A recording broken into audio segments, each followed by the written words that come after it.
40 years ago, when I was in the Boy Scouts, I took an oath. And then later, when I joined the Army, I took another oath. What does Jesus have to say about taking oaths in the Sermon on the Mount? And while we're at it, what does the phrase "an eye for an eye" actually mean? That's what we're going to be talking about today on this week's lesson.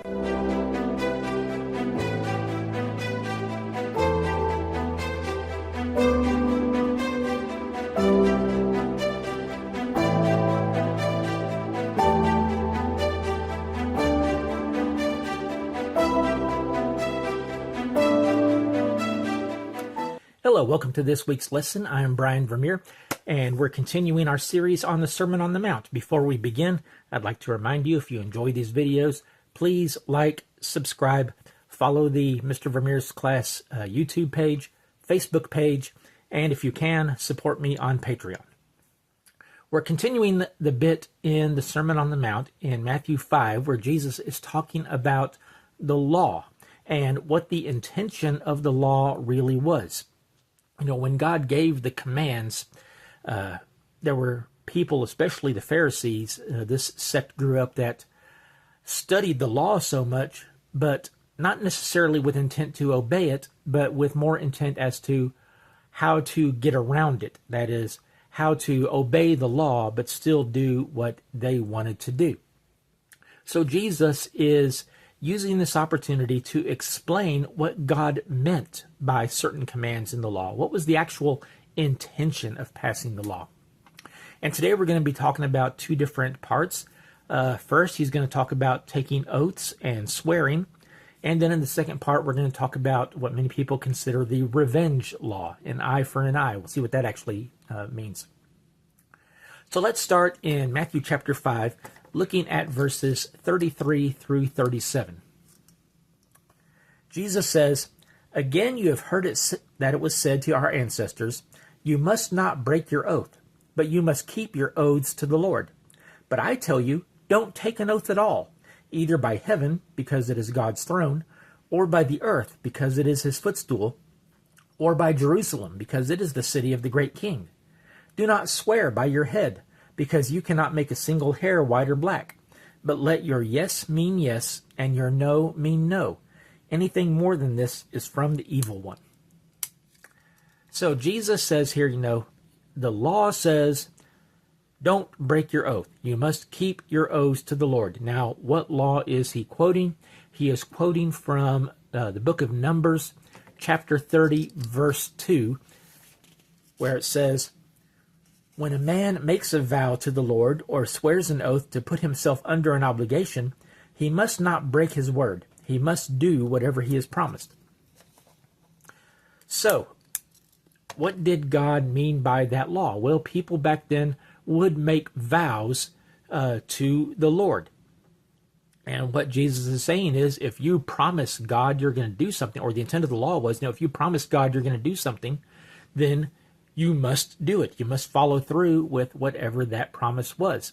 Now, later on, Jesus is going to talk a little bit to the Pharisees about certain things, such as the Koban law, which said that any money which would normally be used to take care of your aging parents could instead be given, or could be promised, vowed, to be put in the temple treasury instead.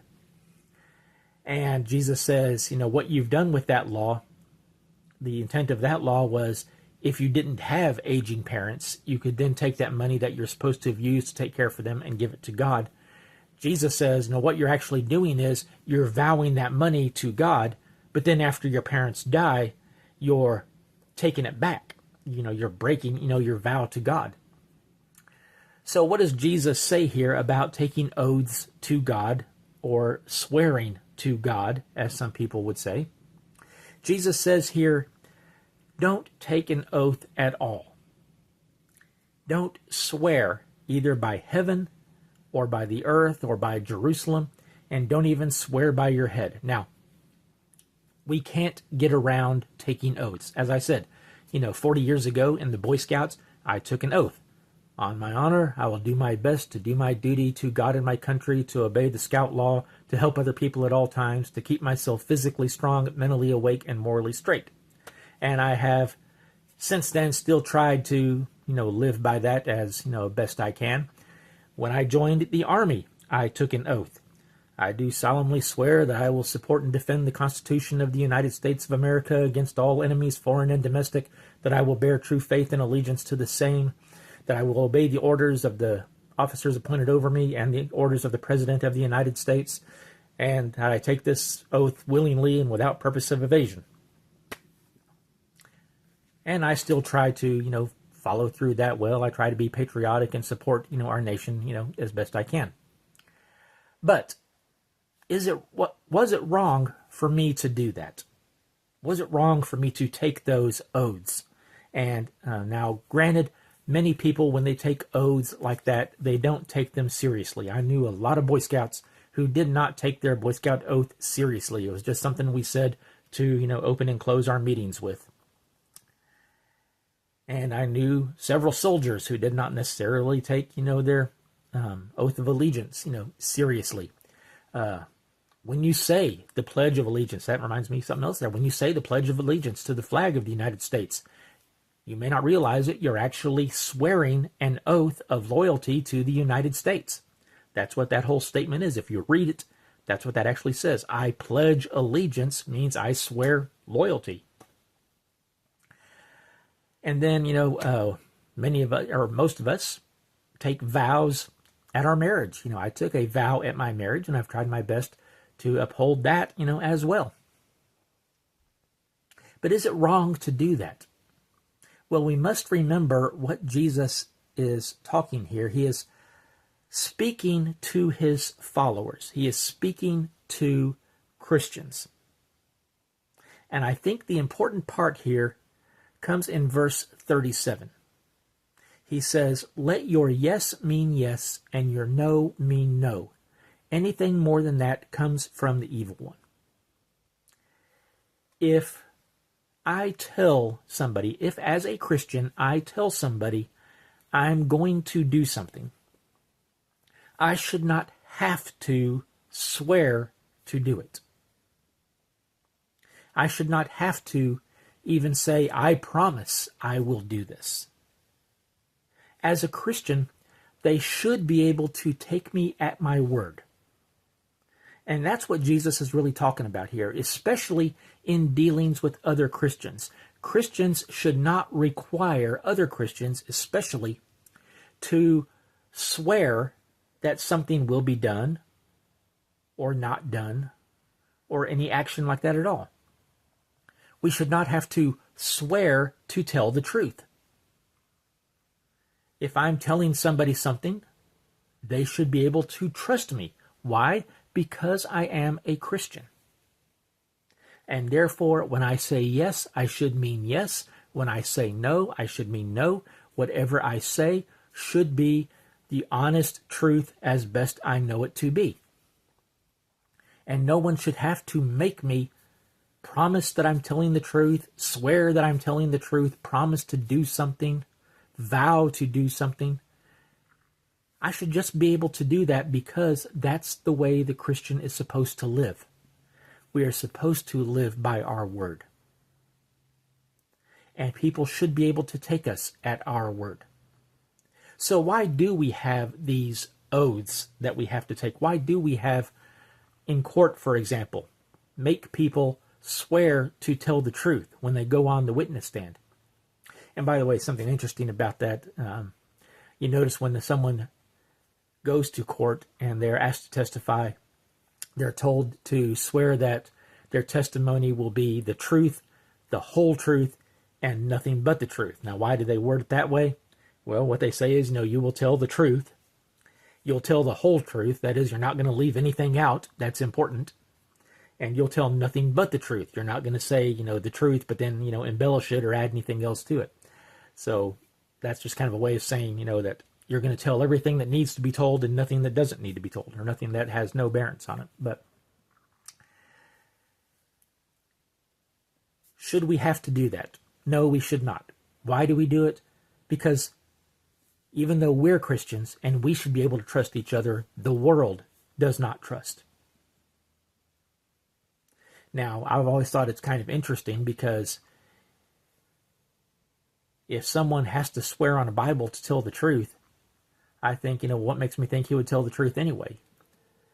It's kind of an old superstition that if you swear on a Bible and then you don't tell the truth, that God will, punish you somehow. But someone who would lie without swearing would probably lie even if he does swear.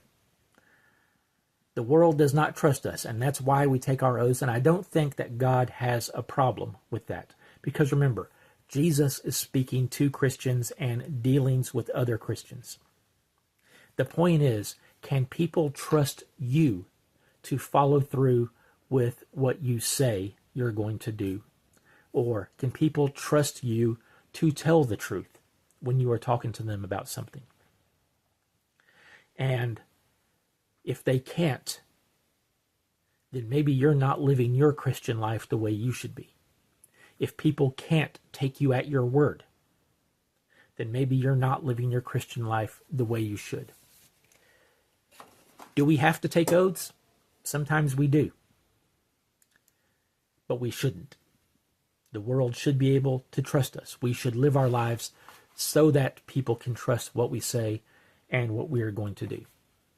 Now let's continue on and look at verses 38 through 42 of Matthew 5. Jesus says, "You've heard that it was said, an eye for an eye and a tooth for a tooth. But I tell you, don't resist an evildoer. On the contrary, if anyone slaps you on your right cheek, turn to him the other also. As for the one who wants to sue you and take away your shirt, let him have your coat as well. And if anyone forces you to go 1 mile, go with him 2. Give to the one who asks you, and don't turn away from the one who wants to borrow from you." So again, what is Jesus saying here? This is a passage that is familiar to a lot of people. What law is Jesus quoting? Well, Jesus is quoting Exodus 21, verses 23 through 25,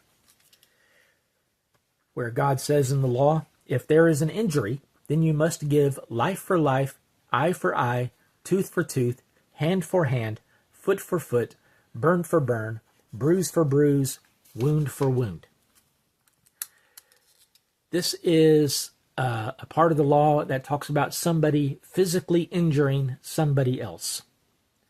And people have taken this law, and they've taken this phrase, an eye for an eye, and they have misused it in many ways. They use it as a justification for revenge. What they have taken it to mean is, if you poke out my eye, then I get to poke out yours. Whatever you do to me, I get to do to you. And is that really what God intended? And no, I don't think that's what God intended. God established that law not to allow people to take revenge, but instead to make sure that justice was upheld. The purpose of the law was not to say that's the least you get to do to the guy as a punishment. The purpose of the law was to say that's the most you can do to the guy as a punishment. If someone pokes out your eye, the most you can do to him is poke out his eye. If someone hits you, the most you can do as a punishment is hit him back. It's not intended to be revenge. It's intended to be justice. But again, people took this the wrong way. And Jesus is saying, revenge isn't even ours to take.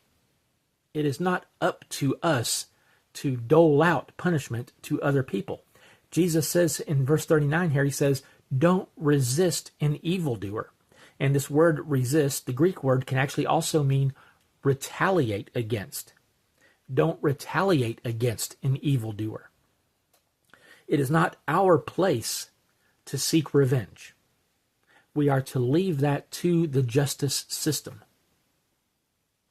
Now, granted, the justice system is not perfect. Why is it not perfect? Because people aren't perfect. But that's why we have courts. That's why we have police. That's why we have a justice system in place. Jesus goes on and says here, on the contrary, if anyone slaps you on your right cheek, turn the other to him also. In other words, if someone hits me on my right side, let him hit you on the left side as well. What he's saying is, don't fight back. When I was a teacher, I had to get onto my kids quite a bit. They would get upset because there would be a fight at school and both kids would end up being suspended. And they would say, well, this one kid, he was the one who, was being beat up. So why was he suspended as well? And I would ask, well, did he throw any punches back? And they would say, yeah, but he was just defending himself. And I would say, no, defending yourself is not throwing a punch back. That's attacking. Defending yourself is just trying to keep yourself from getting punched or trying to get away, from the situation. If he throws a punch back, then he is attacking the other kid. So therefore, they're both, guilty of fighting at that time. Jesus says, don't do that. Now, he's not saying, no, just let people beat you up. We should do our best to avoid any situation where that might even occur. But what he's saying is, don't retaliate against the person who hits you. Don't retaliate. Don't fight back. Do your best to avoid the situation, and if somebody hurts you, don't take revenge. Leave it up to the system. He says, if someone wants to sue you and take away your shirt, let them have your coat as well. Again, we've talked about this before. Christians should never bring other Christians to court. We shouldn't have to bring other Christians to court. Jesus says, settle your difference before it gets that far, even if it means you have to give up something. And that's what he's saying here. If someone is suing you and wants to take away your coat, settle it out of court by giving him your cloak as well, if that's what it takes. Go above and beyond. Do what it takes to avoid the confrontation. If anyone forces you to go 1 mile, go with him too. At the time, there was a law that said a Roman soldier could pull any Jewish person off the street and force him to carry his backpack 1 mile. If the soldier was marching from one place to another, he could grab a Jewish person, any Jewish person, and make him carry his pack for him 1 mile, but no more than 1 mile. And then, of course, at the end of that 1 mile, he would then let that guy go and grab somebody else to, to do the next mile. Having carried a military backpack, I can tell you, it sometimes can be a tough job carrying a backpack 1 mile. But Jesus says, go the extra mile. It's actually where that phrase comes from. It's a biblical phrase that people use. They don't realize it. Jesus says, if anyone tells you to go 1 mile, if a soldier tells you to carry his pack 1 mile, carry it 2 miles for him. Be nice to him, is simply what Jesus is saying. Go above and beyond what you are required to do. Don't look at it as a burden. Look at it as an opportunity.